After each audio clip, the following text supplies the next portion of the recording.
Hola, buenos días. Les saluda Mayvi Rondón, coordinadora del Aula Virtual de Derecho Latinoamericano de CENLAE, espacio para la disertación jurídica sobre temas de interés para nuestra región latinoamericana. Les damos la más cordial bienvenida al inicio de nuestras actividades académicas de los viernes con el ciclo de conferencias en materia ambiental. Hoy vamos a hablar sobre recursos hídricos. Esta conferencia es organizada por CENLAE con el apoyo tecnológico de Universitas Fundación para esta aula virtual de Derecho Latinoamericano CENLAE.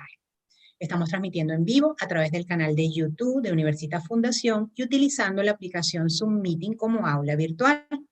Hoy iniciamos nuestras actividades con las conferencias de los profesores Miguel Ángel Torrealba Sánchez de la Universidad Central de Venezuela y el profesor Alberto Buteler de la Universidad Córdoba de Argentina, sobre recursos hídricos, que es el ciclo de conferencias en materia ambiental, que en el 2020 iniciamos con conferencias de diversos ponentes de toda el área latinoamericana.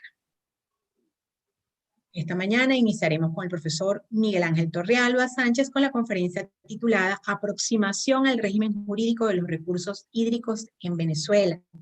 El conferencista desarrollará el régimen jurídico venezolano de los recursos hídricos con referencia a los antecedentes históricos recientes, la regla general que era el carácter común y público de las aguas a partir de 1873 hasta 1999, que había un régimen civilista dual de bienes públicos o privados, y dependiendo de la manifestación del recurso en la realidad física, con una progresiva publificación a través de la legislación sectorial, y también lo que señala la Constitución vigente, va a regresar el carácter público mediante la demanialización.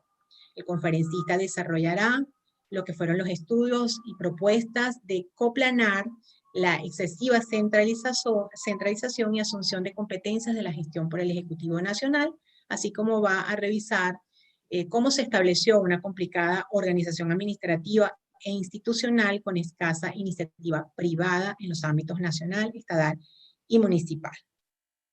El conferencista es el profesor Miguel Ángel Torrealba Sánchez de la Universidad Central de Venezuela, es profesor titular de Derecho Administrativo, es abogado y especialista en Derecho Administrativo.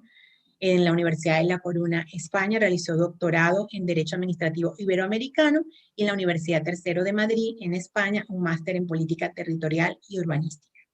En la Universidad Monte Ávila es profesor de Derecho Administrativo y director adjunto del Centro de Estudios de Regulación Económica. En la Universidad Católica Andrés Bello es profesor de la especialización en Derecho Administrativo, es miembro del Foro Iberoamericano de Derecho Administrativo, FIDA, y del Instituto Internacional de Derecho Administrativo, LIDA. Le damos la más cordial bienvenida al profesor Miguel Ángel Torrealba Sánchez al aula virtual de Derecho Latinoamericano CENLAE. Bienvenido, profesor. Muchísimas gracias, Mayvi. Bueno, ante todo, buenos días.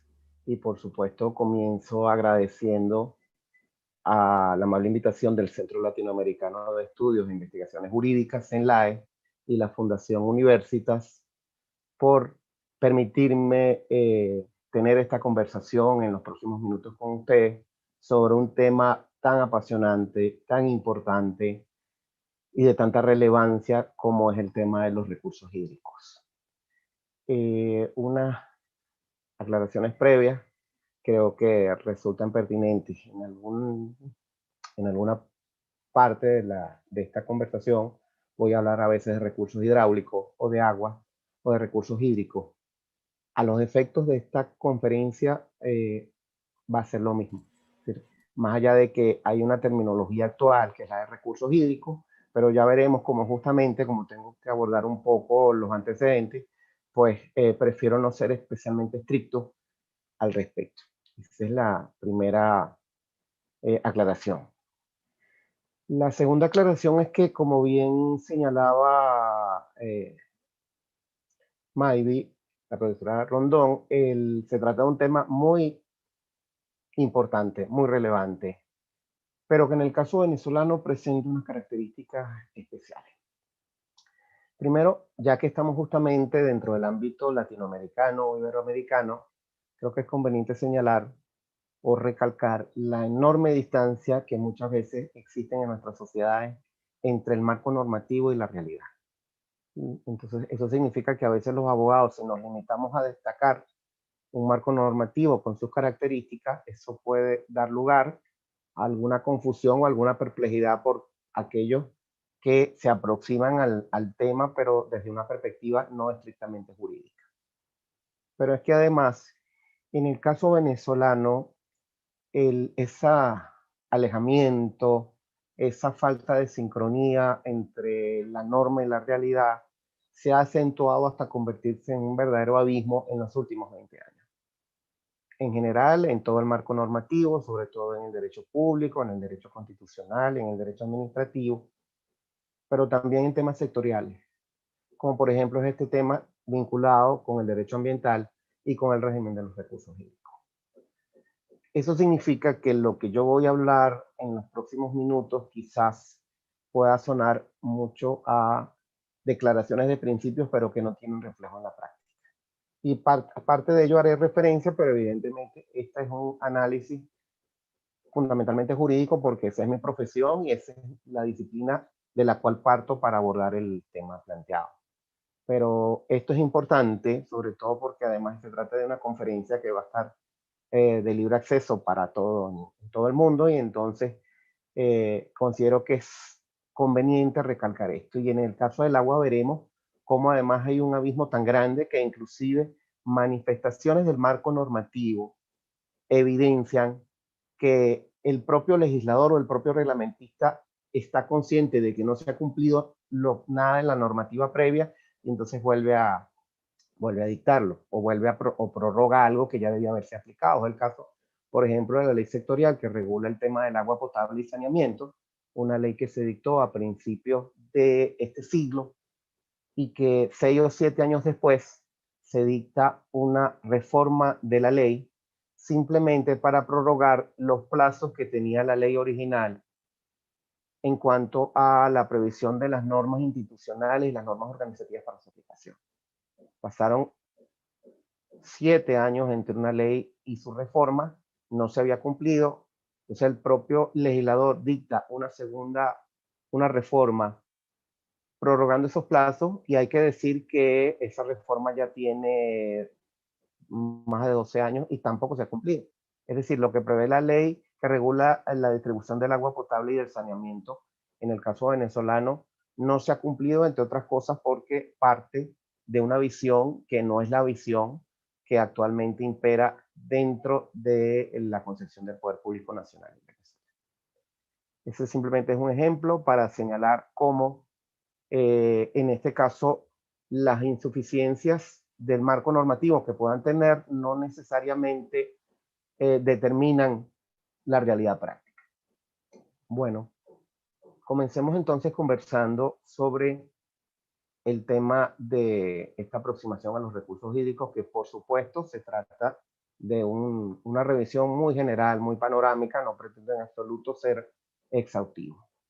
Pero antes de ello, creo que es conveniente un poco enmarcar de dónde surge esta iniciativa o esta conferencia. En primer lugar, porque esta conferencia se va a ver reflejada en dos publicaciones. Una publicación que, si las circunstancias lo permiten, va a ser editada por la Universidad Externado de Colombia.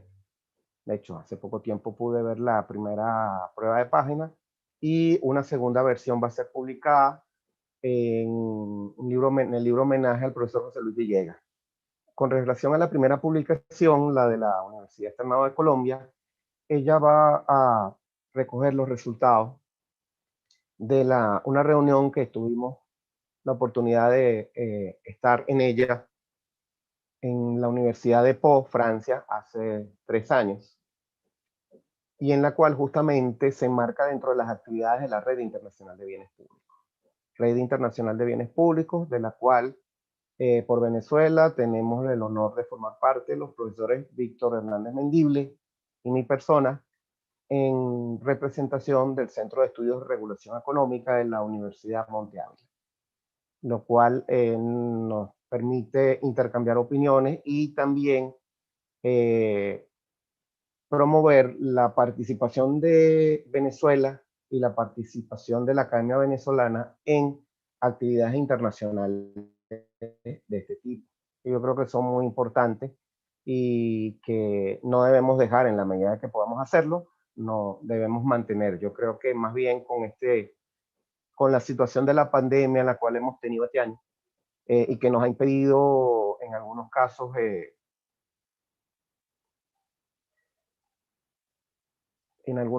pues ya no, estas reuniones se están haciendo virtuales, se están haciendo por medio de las tecnologías de la información y la comunicación.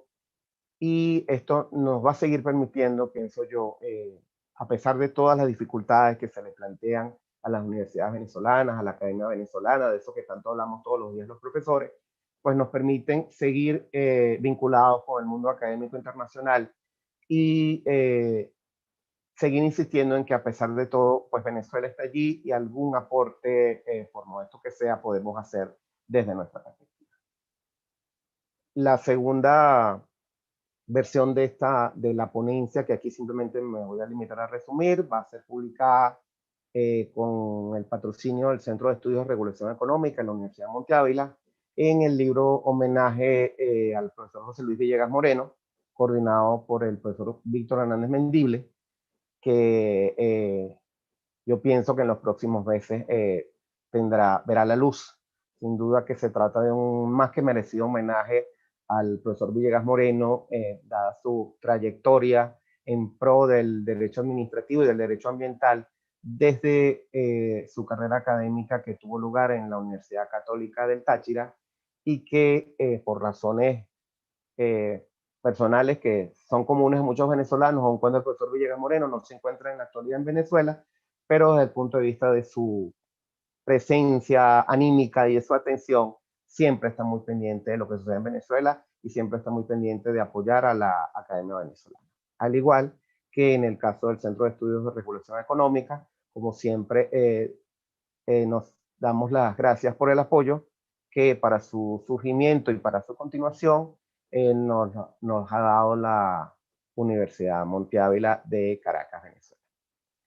Bueno, con esto lo que quería significar era que esto va a ser un resumen de esa ponencia que es un poquito más amplia, que la van a poder tener acceso a ella, yo creo que con estas publicaciones, y ahora sí podemos ya entrar en materia. Yo he escogido algunos asuntos específicos que me parecen importantes en cuanto al régimen de los recursos hídricos. Lo primero se refiere justamente a hablar un poquito de los antecedentes históricos. Los abogados somos un poco dados a hablar de ello y es muy importante porque para poder entender una determinada institución jurídica, como muchas cosas en la realidad, tenemos que tener claro o tenemos que tener alguna idea de cuáles fueron sus antecedentes, de dónde vienen. Y hay que señalar que en el caso venezolano, lógicamente en la época en que éramos éramos provincia del Imperio Español y luego inclusive en los primeros años posteriores a la constitución de Venezuela como república independiente, la regulación era similar a la que para ese momento imperaba en España, es decir, el carácter común de los recursos hídricos, el carácter común de las aguas. Y eso solo cambia en el caso venezolano a partir del Código Civil de 1873.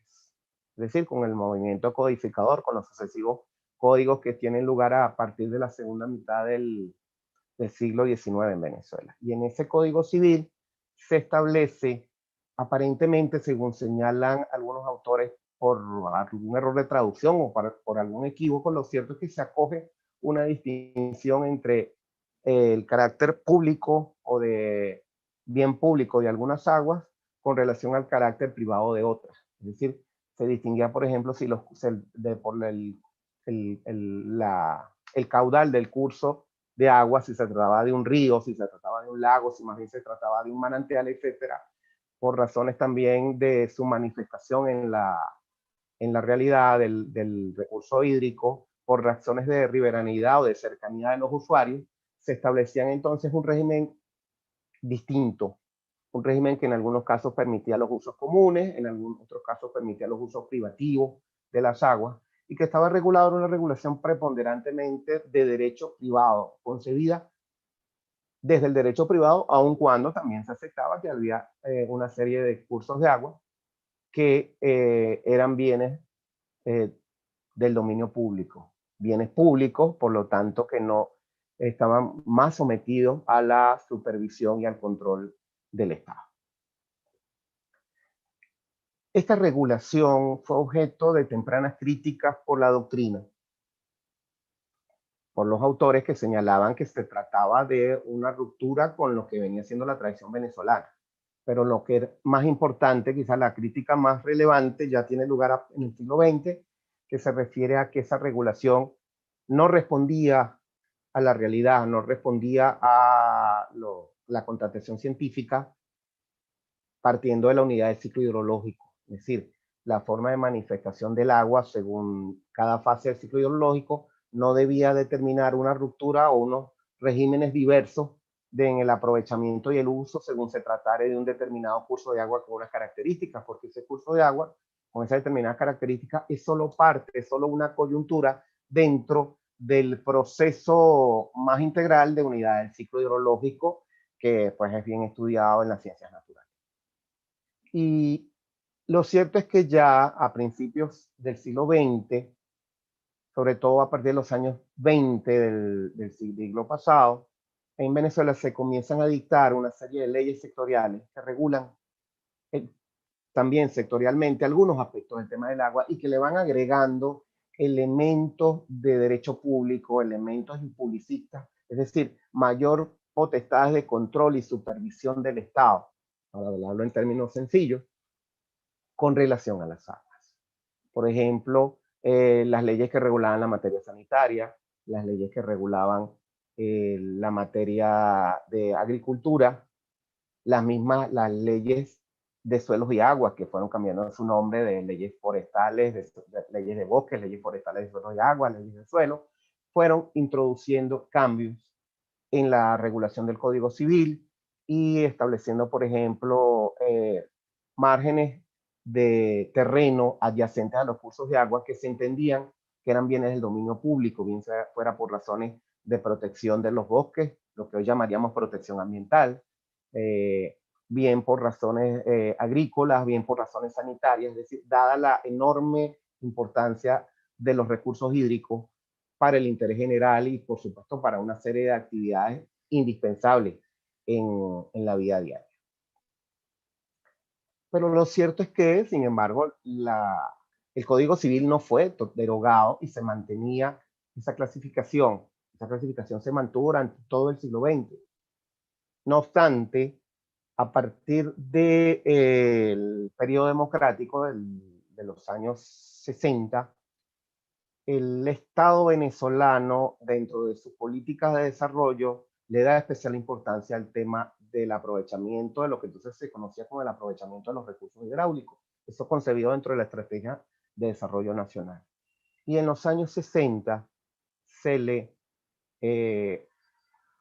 designa una comisión destinada al estudio del tema del agua, la Comisión Nacional del Plan de Recursos Hidráulicos, o PLANAR, de Planificación de Recursos Hidráulicos, que durante los años 60 y 70 van a realizar una labor de estudio e investigación, tanto en los aspectos técnicos, científicos, ambientales, de las ciencias naturales, como también desde el punto de vista jurídico. Comisión además que estuvo vinculada desde el punto de vista jurídico con las labores del Instituto de Derecho Público, e inclusive fueron invitados profesores extranjeros, profesores españoles, como el caso de Sebastián Martín Retortillo y otros, que colaboraron con los profesores Gruber Carías y con otros profesores de Derecho Administrativo a insertar la variable jurídica dentro de la estrategia de planificación de los recursos hidráulicos. Resultado de ello, se está incorporando el profesor Alfonso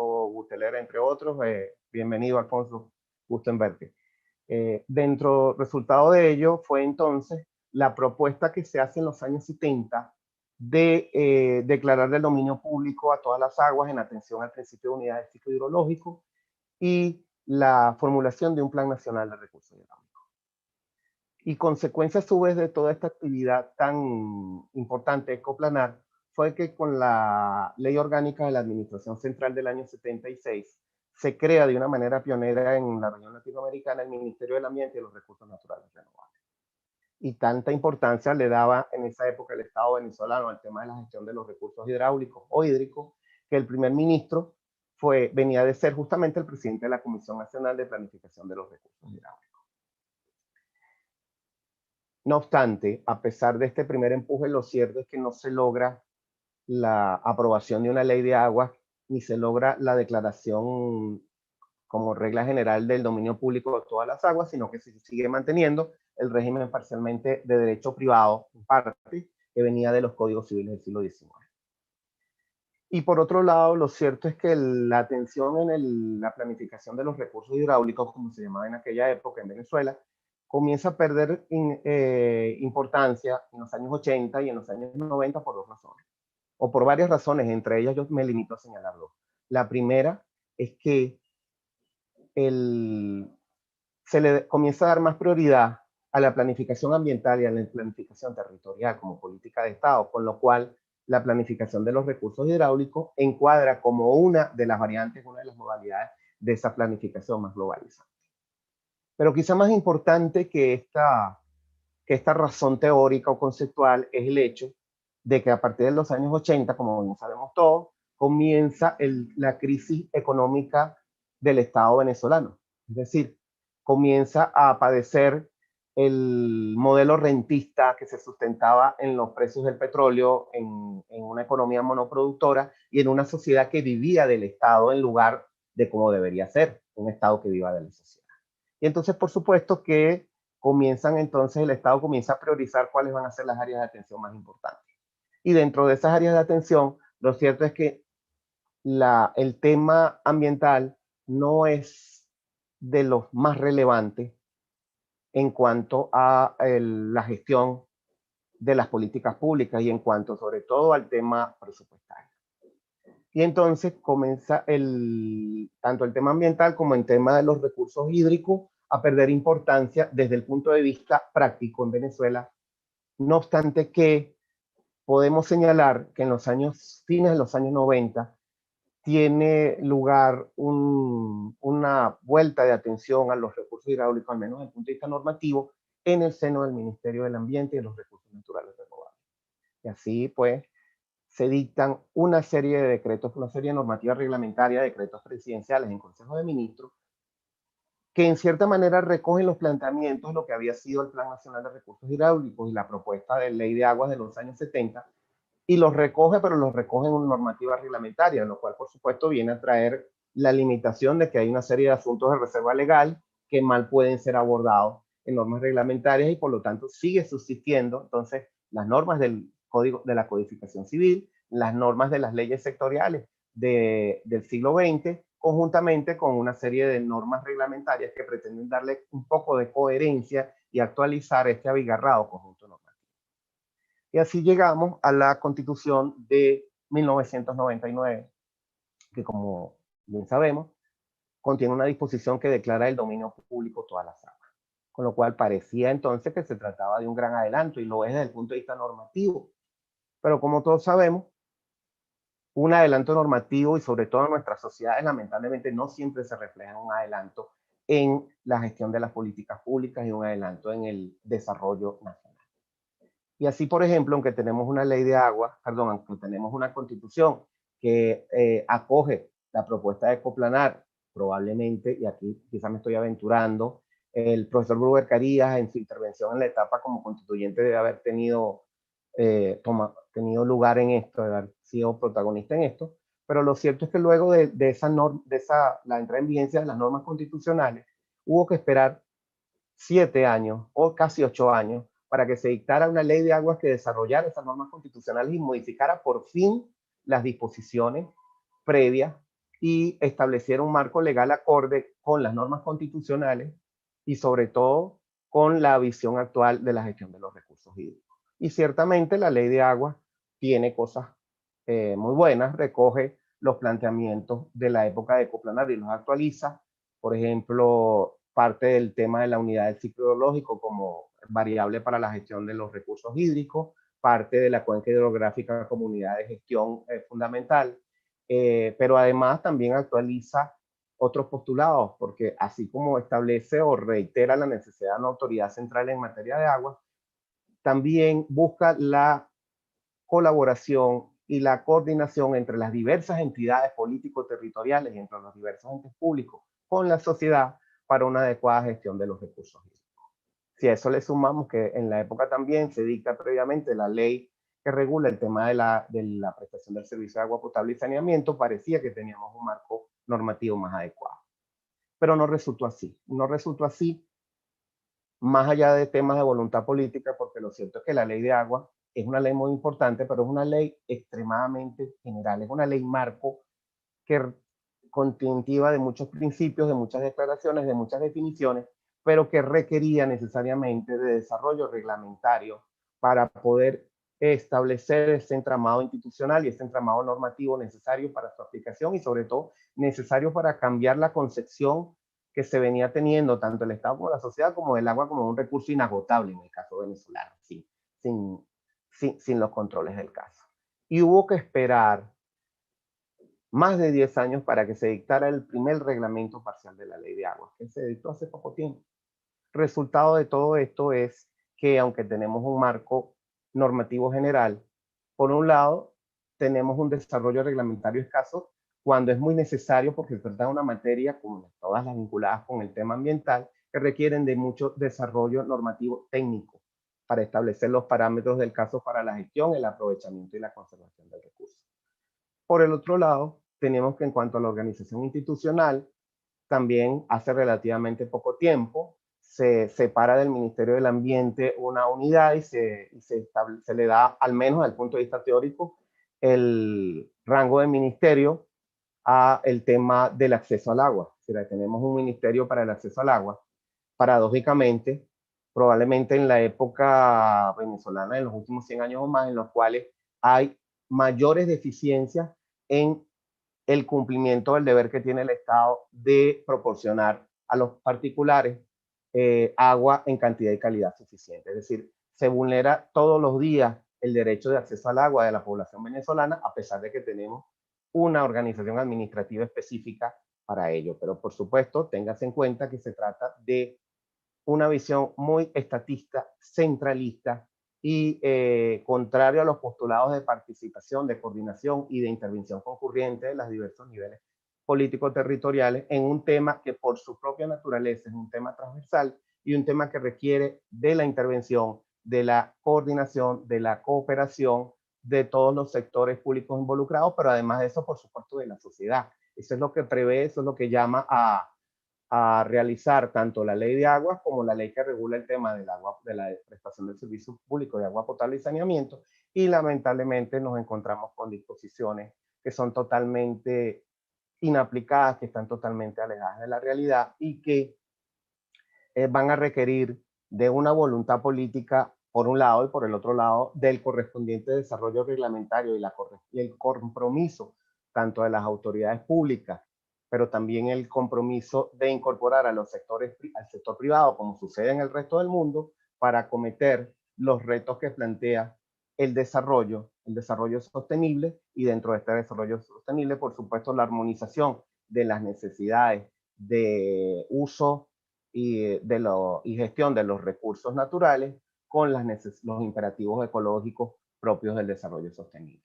Bueno, ya que el profesor Buteler también ya se ha incorporado, yo creo que con esto cierro mi intervención. Nuevamente agradezco mucho a los patrocinantes y quedo a la orden para cualquier pregunta, comentario o aclaración. Muchísimas gracias.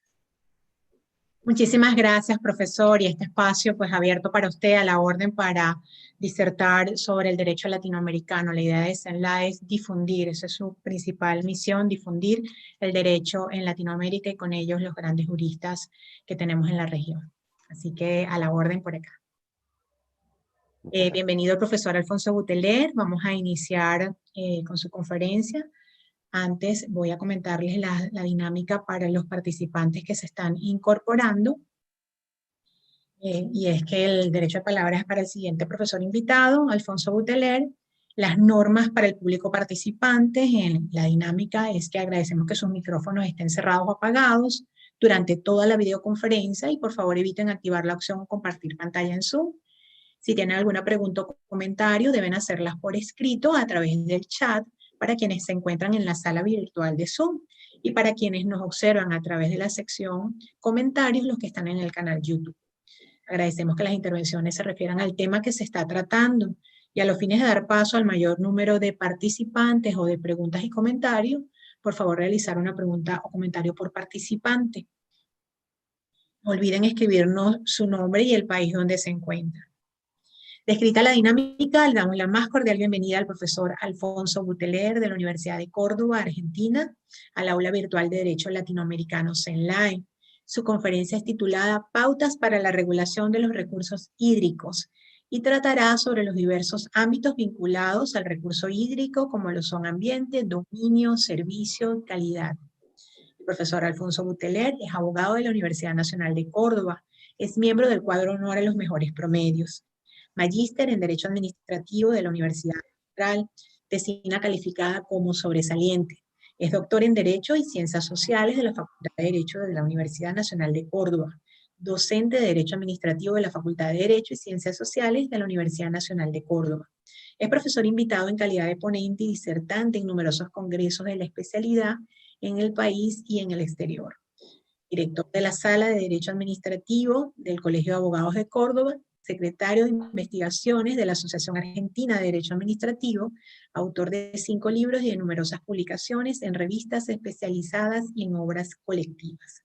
Le damos la más cordial bienvenida al profesor Alfonso Buteler al aula virtual de Derecho Latinoamericano de CENLAE, no sin antes disculparnos por el error en cuanto al horario, el cambio de horario entre Venezuela, Argentina y los demás países de la región, pues a veces se nos complica un poco.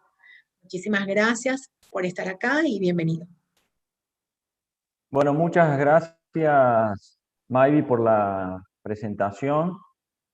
También agradezco al CENLAE por invitarme a compartir algunas ideas sobre los recursos naturales, en este caso el agua. También es un gusto para mí compartir este panel con Miguel, con quien ya hemos compartido eventos académicos en varios lugares del mundo. La idea que yo les traigo es tratar desde, si se quiere, una visión macro, de delinear algunas pautas para la regulación de los recursos hídricos.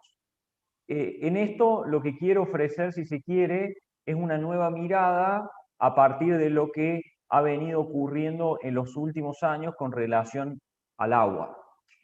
Obviamente, ya lo destacó Miguel, es algo sumamente evidente la importancia global de este recurso, del recurso hídrico, básicamente por 3 cuestiones. La primera es la escasez. La mayoría de los países del mundo tienen problemas de escasez del agua. La segunda cuestión muy problemática y vinculada a lo ambiental es el tema de la calidad. Cada vez es más difícil tener un recurso hídrico de calidad. Ahí el tratamiento de, por ejemplo, los residuos o los efluentes de las industrias tienen mucho que ver. Y en tercer lugar, y no menor, es el déficit de infraestructura. Hay muchos lugares donde cuentan con el recurso hídrico, pero hay un gran déficit de infraestructura. Este creo que también es un tema muy interesante para abordar, porque por ahí se habla mucho del recurso, pero no de la infraestructura para que ese recurso llegue a los lugares a donde debe hacerlo, ¿no? La idea de la infraestructura como un enfoque más bien social que permita la accesibilidad al agua. Hecho ese breve paneo sobre la importancia global del recurso, quiero marcarles ahora algunos aspectos globales de la regulación de este recurso. El primer punto que quiero compartir con ustedes es este fenómeno que no es nuevo, pero que sí cala hondo en la cuestión de la ambientalización del agua o ambientalización del recurso hídrico. ¿Qué es lo que quiero marcar con esto? Que si nosotros nos paramos en el enfoque liberal del derecho y en particular sobre esta cuestión del agua, vamos a advertir que el recurso hídrico o el agua fue mirado desde los modelos decimonónicos, tanto a nivel constitucional como legal, como una cuestión vinculada a la propiedad. O sea, cuando los códigos civiles hacían referencia al agua, lo hacían desde el enfoque de la propiedad, es decir, regular quién es el titular, si es el Estado, si son los particulares, y en todo caso cómo deben ser los usos o títulos habilitantes vinculados a esa cuestión. Desde esa mirada, entonces, la regulación está orientada a eso, y ese enfoque patrimonialista del agua implicaba que se podía usar y abusar del recurso, ¿no? Esta era la mirada que incluso, por ejemplo, en el Código Civil argentino claramente se decía que se puede usar y abusar de la propiedad, ¿no? Esta mirada liberal sobre el recurso hídrico, que obviamente es general, me parece que debe ser dejado de lado cuando adoptamos un enfoque que mira el asunto desde el Estado constitucional de derecho, que como ustedes sabrán, desplaza a la idea de prerrogativa pública como centro de escena propia del Estado liberal y se enfoca en la dignidad de la persona humana. Es decir, es la persona humana el centro del derecho, el centro de la Constitución. Ese enfoque proyectado sobre el recurso hídrico, ese enfoque del agua, incluso nos hace modificar el lenguaje y ya no hablaríamos más de agua, sino más bien del recurso hídrico, porque ese enfoque nos da la idea o nos orienta a mirar el agua como un recurso natural. Ahí la idea patrimonialista, que recién hacíamos referencia, va a quedar desplazada por la idea del uso racional de los recursos naturales. Esto, fíjense, por ejemplo, fue incluido en la Constitución argentina, en el artículo 41, que es la cláusula ambiental, que específicamente dice que el Estado debe garantizar el uso racional de los recursos naturales. Fíjense que ese enfoque no patrimonialista, sino mirando el agua como un recurso, en este caso que es un recurso que no abunda, sino que escasea, permite por parte del Estado la regulación no solamente de la propiedad, sino también de los usos. Es más, diría yo, también transforma la idea clásica del dominio público y da lugar a la aparición de nuevas figuras. Por ejemplo, la figura de los bienes públicos, que por ejemplo en Argentina están receptados en la ley de glaciares o en la ley de bosques. ¿Cuál es la idea conceptual que está detrás de los bienes públicos? Es una idea que no mira a la propiedad, sino al fin público que tiene ese recurso natural. De esa manera, por ejemplo, podemos encontrar una propiedad en donde existan glaciares y esa caracterización de bien público le va a dar una limitación al dominio privado mucho más fuerte que la mirada patrimonialista. Al punto tal que hay algunos lugares, como por ejemplo en Francia, que este enfoque de los bienes públicos directamente, o sea, la caracterización de un bien como un bien público, habilita la facultad expropiatoria por parte del Estado, ¿no? O sea, que un privado tenga un bien público de estas características habilita el uso de la potestad expropiatoria, algo que parece lógico si se quiere que sea el Estado el que haga, digamos, la gestión del recurso natural desde la propiedad y no desde la propiedad de un privado. Además, este enfoque, como les dije, sustentado en la idea del recurso hídrico, hace aplicable los principios de precaución y de prevención. Es decir, la importancia del bien determina que el Estado pueda exigir a los particulares, o incluso que también se le puede exigir al Estado, dada la importancia del recurso, que adopte conductas de naturaleza preventiva para evitar la lesión a este recurso natural. Es decir, no podemos admitir la idea patrimonialista que el dañador paga, sino que deben adoptarse obligatoriamente medidas de precaución y de prevención para evitar, por ejemplo, la contaminación del recurso hídrico.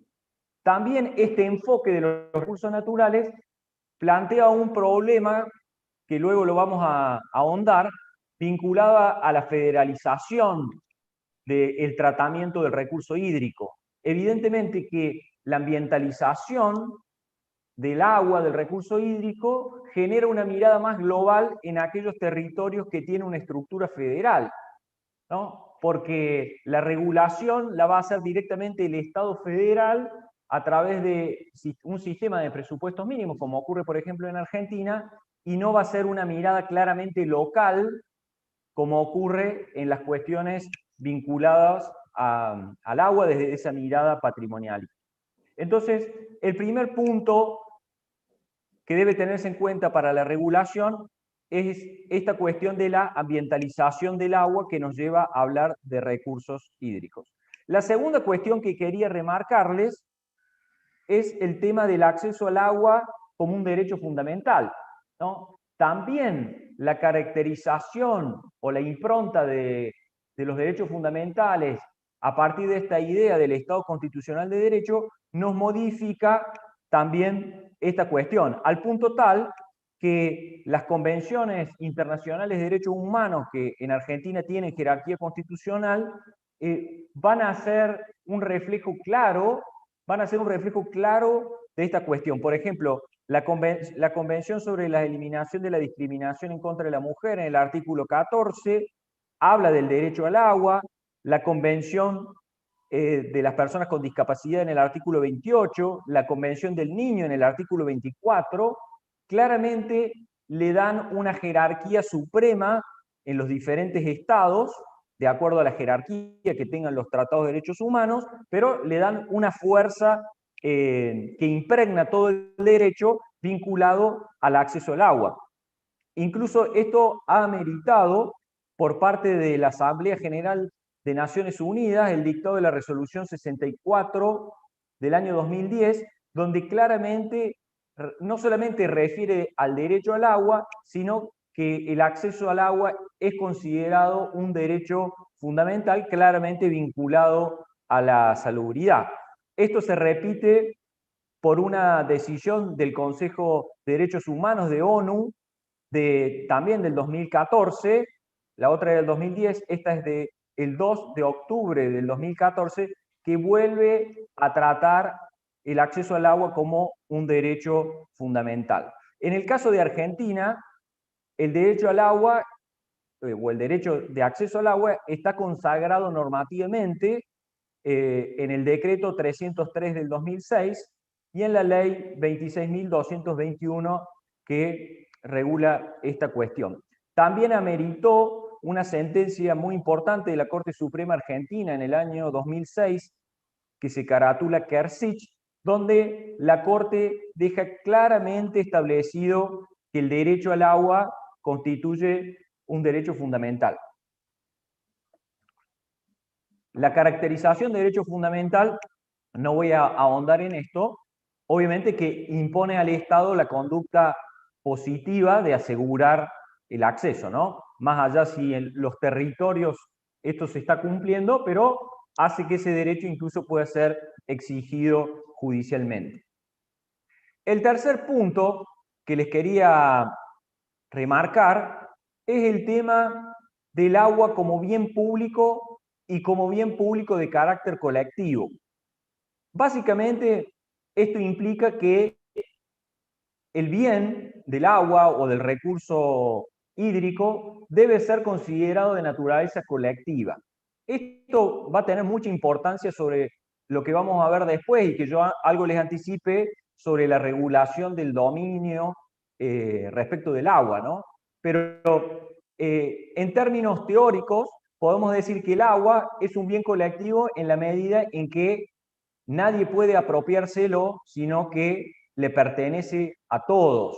Esto también va a tener implicancias en lo que tiene que ver con la legitimación, porque va a habilitar la intervención de sujetos legitimados extraordinarios para la tutela del derecho al agua, como por ejemplo las ONG o las asociaciones civiles o el propio defensor del pueblo, al menos así está previsto en Argentina. La Corte Suprema, en el caso Kersich, que recién les mencionaba, del 2006, claramente refiere al agua como un bien colectivo, y el Código Civil y Comercial de la Nación, que entró en vigencia en el 2015 en Argentina, reemplazando el código anterior que ya tenía más de 100 años, claramente refiere al agua como un bien colectivo en el artículo 240, ¿no?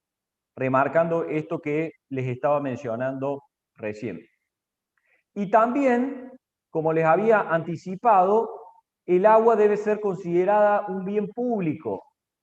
En esta lógica que les decía yo, que modifica la idea clásica del dominio público del Estado, o del dominio privado del Estado, o el dominio privado de los particulares, acá esta categorización indica que el titular de un bien donde existe agua, donde existe un glaciar, por ejemplo, está sujeto a restricciones al dominio mucho más marcadas que la propia intervención del Estado vinculada a la caracterización del bien como dominio público. Esto, se los anticipe, está muy claramente establecido, por ejemplo, en la Ley de Glaciares 26.639 de la República Argentina. Entonces, el tercer punto, el agua o el recurso hídrico debe ser considerado un bien público de carácter colectivo.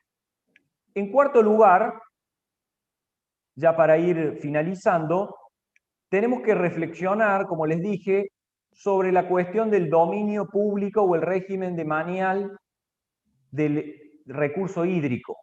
Es decir, no podemos seguir anclado a la idea decimonónica de regular el agua desde una mirada claramente propietarista, sino que hay que insertar en las regulaciones, hay que enfocar la regulación del recurso hídrico desde una mirada diferente que se ancle en esta idea de la dignidad humana y de la regulación del agua como un recurso natural escaso. Esto claramente no se está viendo en la mayoría de las regulaciones, que todavía, como ocurre por ejemplo en Argentina, en el Código Civil y Comercial, que cuando alude al agua lo hace desde este enfoque del dominio público, del dominio privado.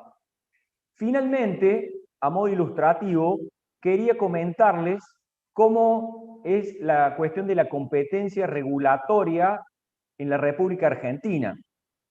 Realmente es un sistema muy complejo porque, como ustedes sabrán, Argentina es un Estado federal donde convive el Estado nacional con los 24 estados provinciales y con el régimen municipal, que en la mayoría de las provincias tiene autonomía, es decir, tiene autonomía regulatoria para ciertas cuestiones vinculadas al agua. Entonces van a convivir estos estamentos de una manera bastante compleja que quería comentárselas. De este modo, el Estado federal, o el agua en lo que tiene que ver con la regulación federal, va a estar vinculada a la cuestión de la interjurisdiccionalidad. En definitiva, el Estado nacional va a ser competente en la medida en que estemos hablando de mares o de ríos de carácter interjurisdiccional. Ahí aparece también todo el tema de la regulación de la energía que se genera en los ríos, o a través de embalses, o a través de represas, las regalías, y esto lo vamos a ver claramente en esas cuestiones, ¿no? Cuando hay interjurisdiccionalidad, corresponde la intervención del Estado federal. A eso le tenemos que sumar la impronta que se deriva de la federalización del agua por esta idea de la ambientalización, como yo les mencionaba hace un rato. Porque la mirada desde los recursos naturales del agua impone la posibilidad de que el Estado Nacional dicte lo que nosotros llamamos un derecho complementario de presupuestos mínimos. A partir de este enfoque, el Estado Nacional, como va a enfocar la cuestión del agua desde el ambiente, queda habilitado por la Constitución a dictar las normas básicas, si se quiere, de tutela del recurso hídrico. Esto surge de la Constitución Nacional en el artículo 41, y hace por ejemplo, el Estado Nacional ha dictado la ley 25.688, que es la ley de presupuestos mínimos en materia de agua, y como les mencionaba hace un rato, la ley 26.639, que es la ley de glaciares, que también regula los presupuestos mínimos. A partir de eso, las provincias y los municipios van a poder regular también esta cuestión, pero partiendo de ese colchón, partiendo de esa base protectoria del recurso hídrico.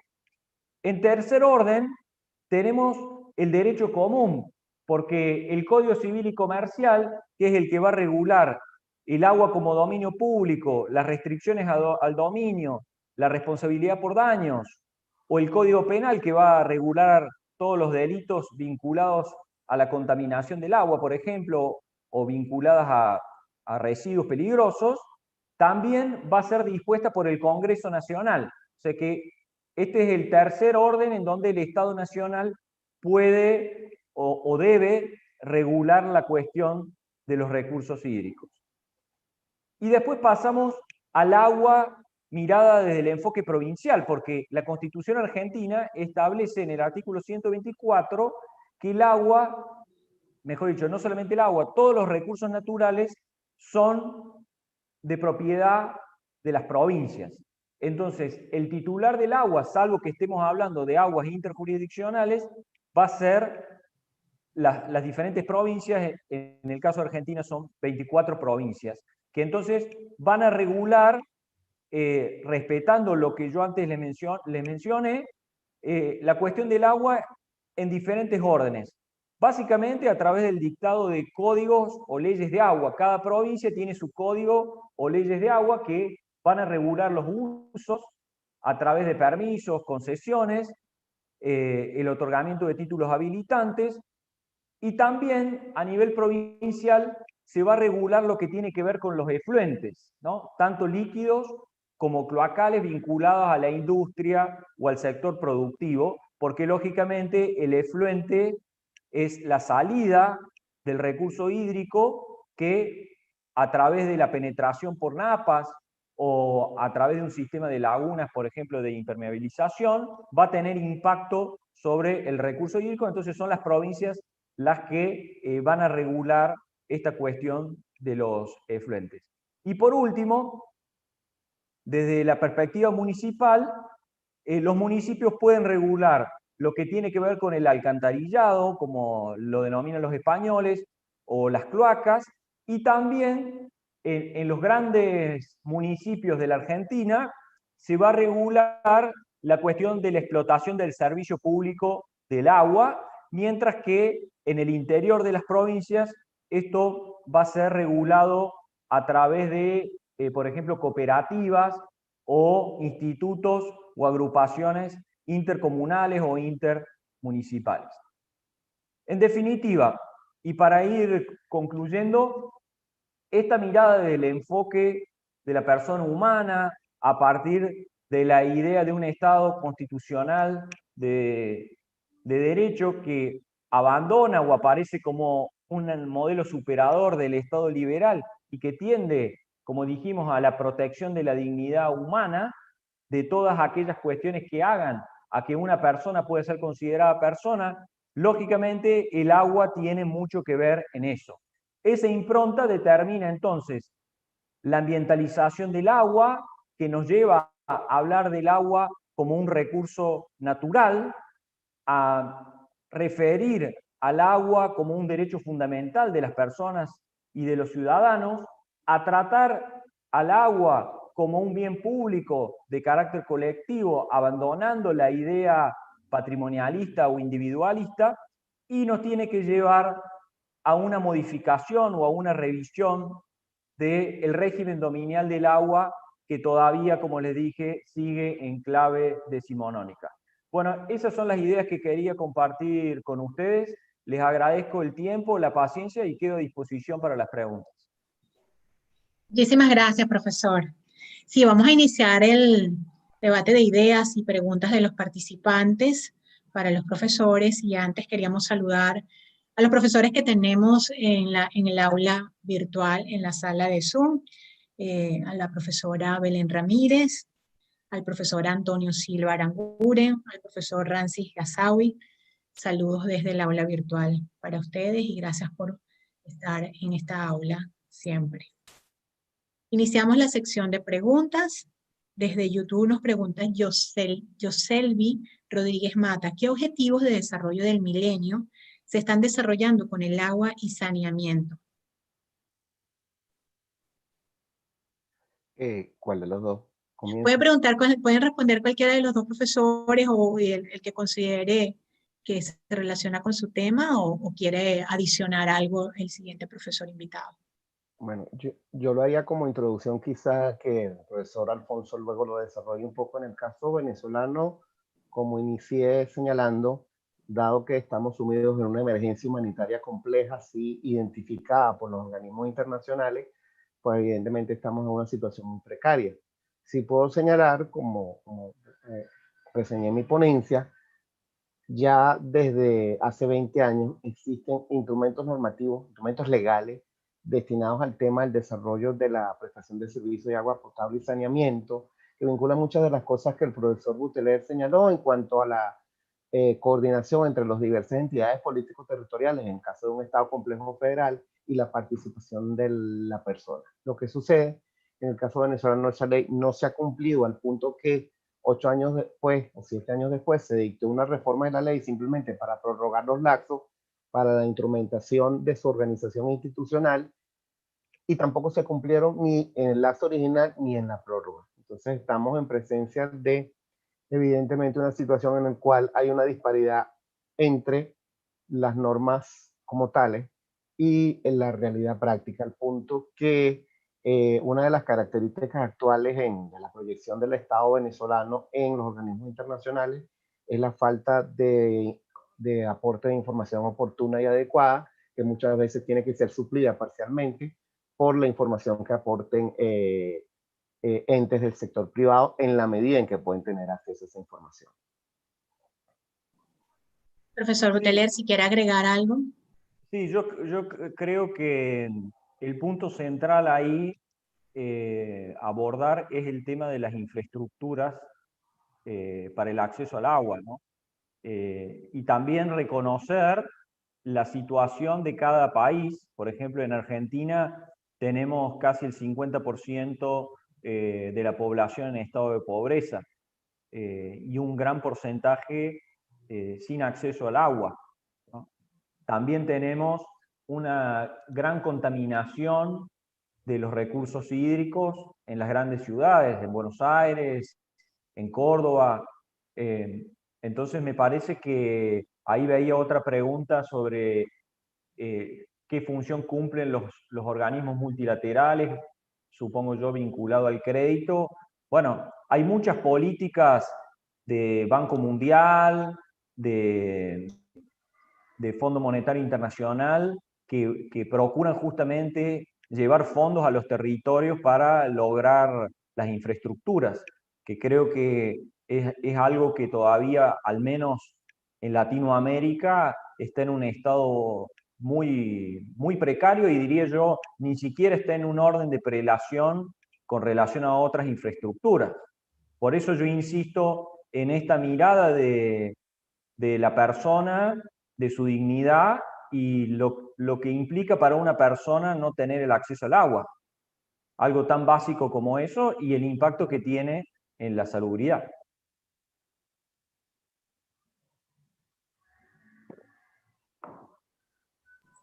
Gracias a Roselvi Rodríguez desde Colombia que nos formuló la pregunta. Seguimos desde YouTube, María Escobar, saludos desde Puerto Rico. ¿Cómo podemos entender el acceso al agua segura?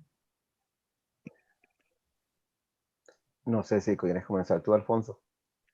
Sí, la pregunta me imagino está vinculado a eso que yo refería recién y que era un poco la introducción de mi conferencia, que más allá de la escasez, también tenemos que tener en cuenta la calidad del agua, ¿no? Que como decíamos también en la intervención, me parece que en los territorios no se está prestando mucha atención tampoco al tema de los efluentes, tanto industriales como de otro tipo, ¿no? Pensemos, por ejemplo, en Argentina, que es un país, digamos, agroexportador, cómo impacta ese modelo agroexportador en el recurso hídrico. La cantidad de desmontes que hay para ampliar las tierras que pueden ser explotadas, y está íntimamente vinculado también al recurso forestal. Por eso insisto en que el tema del agua no tiene un enfoque global ni tampoco prioritario. Entonces, ni qué hablar de la calidad, diría yo. La calidad pasa a ser un problema que se traslada a los concesionarios que prestan el servicio público, y nada más, digamos, no hay una política pública vinculada a la calidad del agua. Yo agregaría a la respuesta del profesor Alfonso que inclusive ya hay pronunciamientos de los organismos interamericanos en materia de derechos humanos que expresamente reconocen el tema del derecho de acceso al agua en cantidad y calidad adecuada. E incluso han habido ya pronunciamientos con relación al incumplimiento de ese correlativo deber que tienen los estados en Latinoamérica.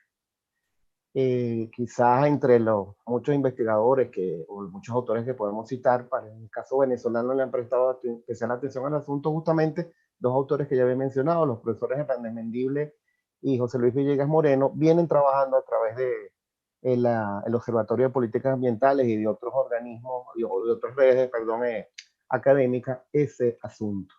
Y en el caso venezolano es todavía más grave el asunto porque la absoluta centralización que ha tenido en los últimos años de todo el tema de la prestación de los servicios públicos, incluyendo el agua, ha dado lugar paradójicamente a que en las grandes ciudades en este momento se está dando el fenómeno de una privatización de hecho del tema del acceso al agua potable y al saneamiento. Pongo como ejemplo el que en las zonas residenciales en las grandes ciudades se están construyendo pozos por iniciativa de los propios propietarios individuales de las residencias y de los edificios, pozos que sin duda, si fueran examinados todo este asunto desde el punto de vista de los requerimientos ambientales y del cumplimiento de las normativas municipales y nacionales en materia de calidad y cantidad de agua y de protección ambiental,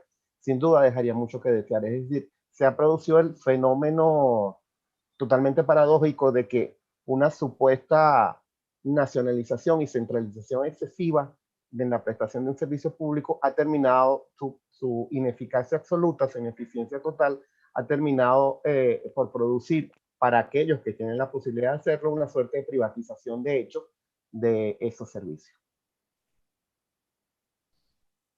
Gabriela Rodríguez, en cuanto al régimen jurídico, ¿qué funciones han cumplido las organizaciones multilaterales con relación al agua como derecho en los países de Latinoamérica? En especial es desde México y en especial la pregunta es para el profesor Buteler. Me parece que la pregunta está orientada a lo que yo, por ejemplo, explicaba, que ha sido el rol de Naciones Unidas a través de ciertas resoluciones declarando el derecho humano fundamental de acceso al agua. En eso es evidente y se complementa con lo que yo mencionaba antes, que los organismos vinculados al crédito habitualmente solventan obras de infraestructura vinculadas al agua, digamos, como una política, diría yo, global, de tratar de lograr, digamos, la expansión de la infraestructura en materia de agua. ¿Quiere agregar algo el profesor Miguel Ángel? No, básicamente iba a remitir justamente a que ya el profesor Alfonso había comenzado a responder la pregunta y ya lo completó. No tengo mayor cosa que agregar. Sí, el profesor Rancis Engasao, excelente y muy completa disertación de nuestro directo amigo, profesor Alfonso Buteler, a quien saludo muy especialmente. Un desde saludo YouTube. Para Ramsés. Un saludo desde YouTube, Samuel Pereira, ante la existencia de una serie de problemáticas socioambientales que compromete cada vez más la sustentabilidad y disponibilidad del agua como recurso vital, ¿consideran ustedes que debe revisarse el tema de la regulación jurídica e institucional vigente en los países de la región?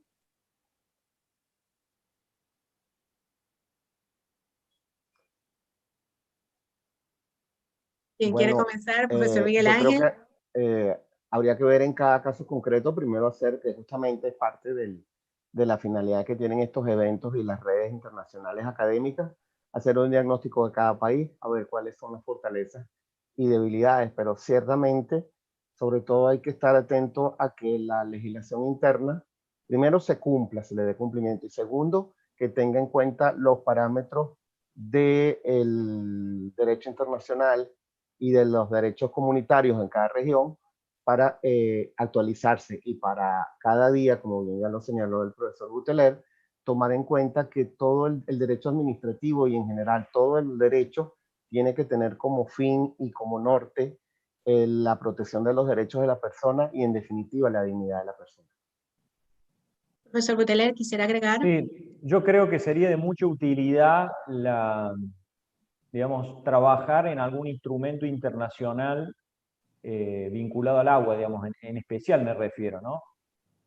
Porque claramente estamos frente a un recurso que cada vez va a ser más escaso, que como decíamos tiene un cambio de paradigma, y creo que un instrumento internacional, digamos, de naturaleza global sobre esta cuestión, al menos que siente ciertos principios y ciertas reglas, me parece que colaboraría en esta idea.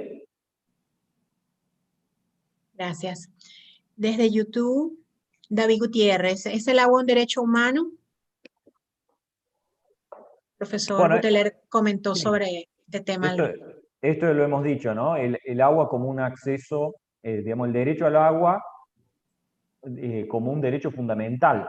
A veces no se presta atención a lo que significa que sea un derecho fundamental.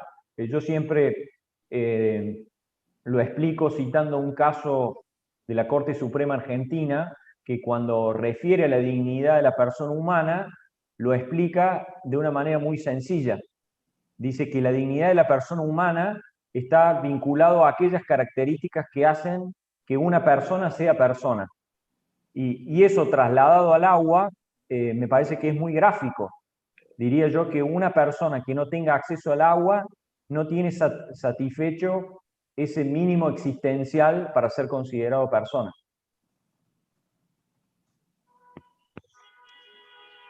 Desde la sala virtual, Maurelena Remiro, lamentablemente no pude escuchar la intervención del doctor Miguel Torrealba, por lo que les pregunto al equipo organizador en qué plataforma colgarán posteriormente ambas conferencias. Aprovecho de saludarles cordialmente desde España y felicitarles por tan interesante iniciativa, por una parte, y por la calidad de los expositores. María Elena Remiro. María Elena, se colgará en el canal YouTube de Universitas Fundación. De inmediato, al terminar la conferencia, queda colgada.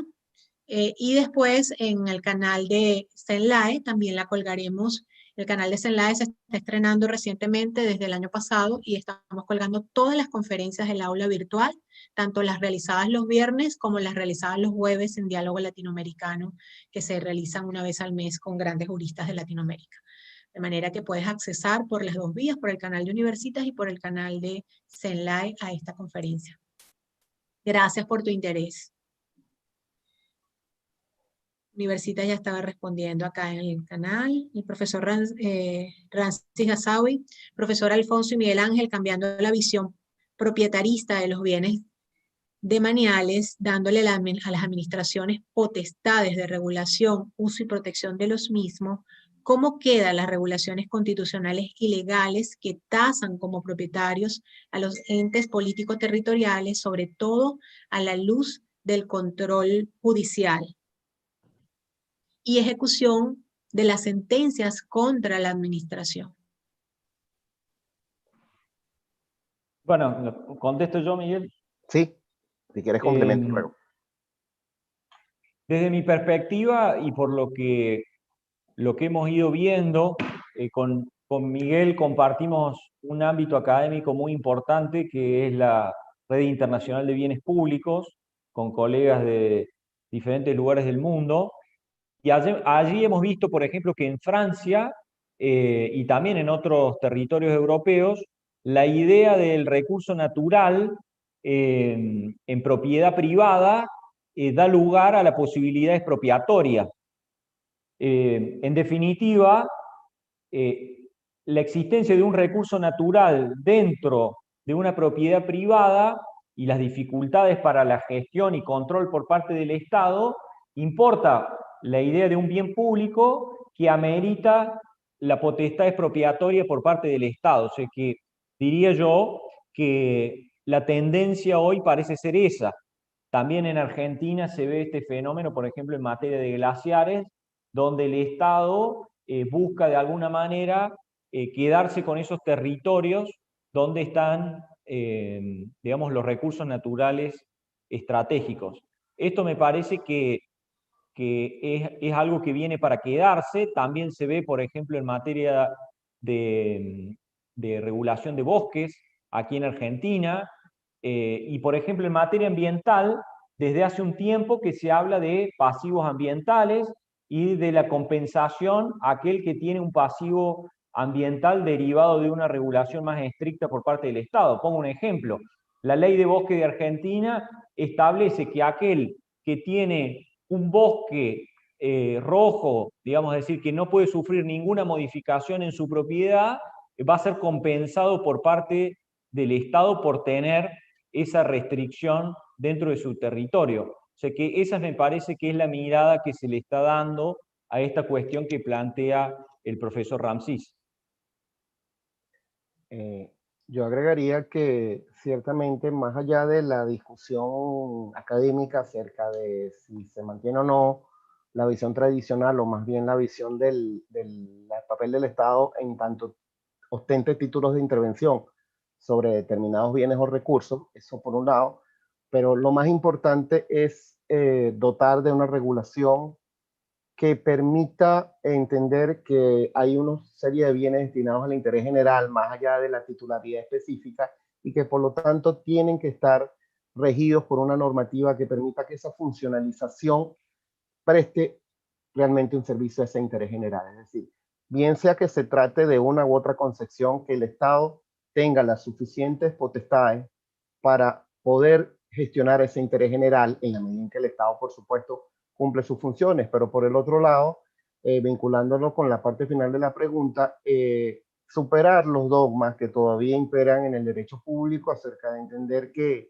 el Estado no es susceptible o prácticamente queda inmune a ciertos tipos de control jurisdiccional, cuando eso no es necesario. Ya ha quedado demostrado que el Estado puede cumplir ampliamente sus funciones desde diversas perspectivas, de diversos puntos de vista, siempre y cuando se garantice la protección del interés general, pero dentro de la protección de ese interés general, por supuesto, también tiene que hacerse valer el derecho a la tutela judicial efectiva de los particulares, y como bien señalaba el profesor Buteler, también el tema del derecho a ser indemnizado por las lesiones sufridas con ocasión de un determinado régimen jurídico.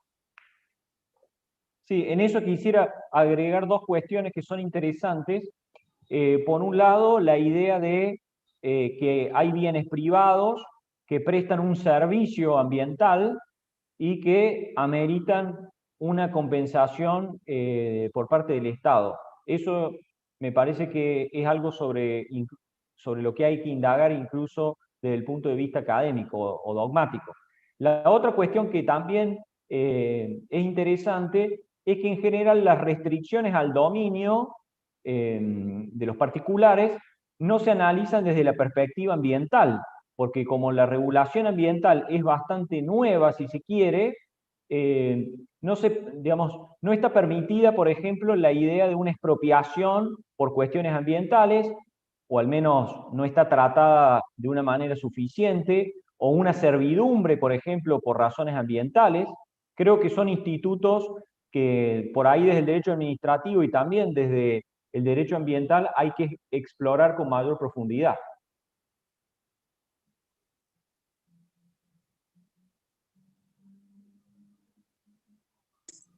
No tenemos más preguntas de nuestros participantes ni comentarios. Agradecemos a todos por su participación activa en esta videoconferencia. Es la primera del 2021, continuando el ciclo de conferencias en materia ambiental, en esta oportunidad sobre recursos hídricos. Y vamos a continuar el próximo viernes 12 de marzo con la siguiente conferencia de este ciclo. Agradecemos a nuestros profesores y les quisiéramos dar el derecho de palabra a cada uno para su despedida, conclusiones, reflexiones.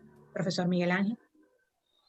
Bueno, yo reitero, a riesgo de ser reiterativo, insisto, la gestión del Estado regulada por el derecho público, el derecho administrativo como derecho que rige preponderantemente la actividad administrativa, tiene que tener como norte la protección del interés general, pero dentro de ese interés general, el derecho de la persona y tener como centro a la persona en su dignidad. Si de allí partimos, entenderemos que ciertamente hay que revisar algunas instituciones del derecho administrativo, sin pretender demoler el derecho administrativo ni pretender partir de cero, sino simplemente reflexionar sobre la dinámica del derecho administrativo, que siempre ha sido un derecho, desde su propio nacimiento, un derecho que siempre se cuestiona y que siempre está en constante renovación. Bueno, profesor Buteler. Muchas gracias. Comparto la visión del profesor Miguel.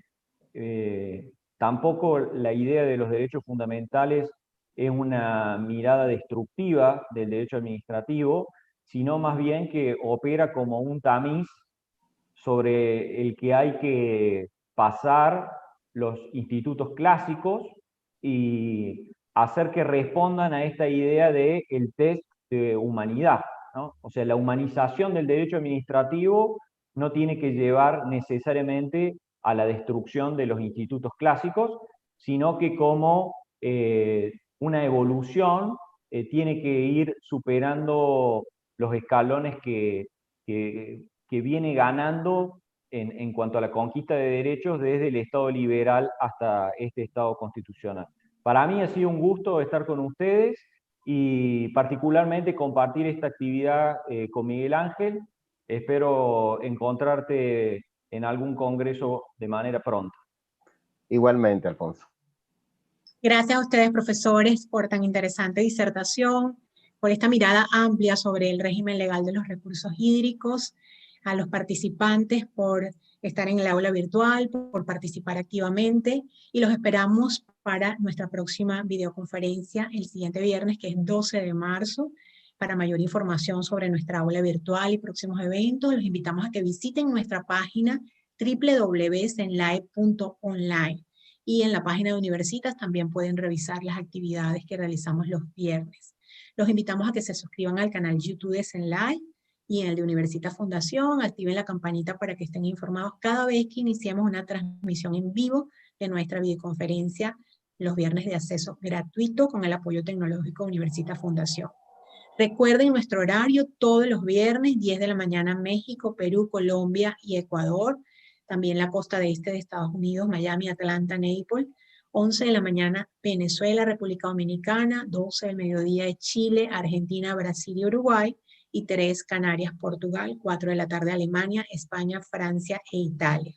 El próximo viernes 12 de marzo continuamos con la conferencia en materia ambiental sobre recursos hídricos con los profesores Víctor Hernández Mendible, quien disertará sobre el derecho humano al agua potable, y el profesor Cristian Rojas Calderón, desde Chile, con el tema Los desafíos actuales para el derecho de aguas en Chile, entre autogobierno y planificación. Así que los esperamos el próximo viernes 12 de marzo. Feliz día para todos, donde quiera que se encuentren, y mi agradecimiento muy especial desde Cenlive a los profesores Miguel Ángel Torrealba y Alfonso Buteler. Nos vemos. Adiós. Chao.